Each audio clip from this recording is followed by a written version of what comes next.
Hello everyone, I am Fiona. Today we asked our technicians to test our CNC cutting machines with materials before they leave the factory.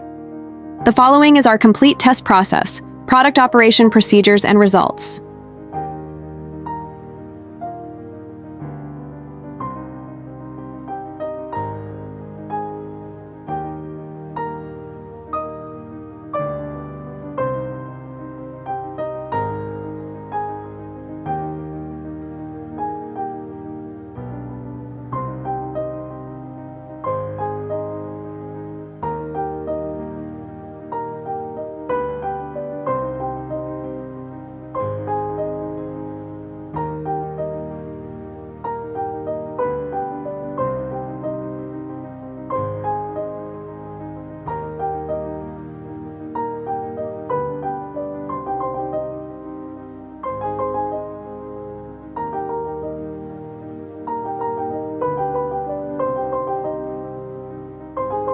For more information about EPS machine and EPS mold, please contact us by email or leave your comments below.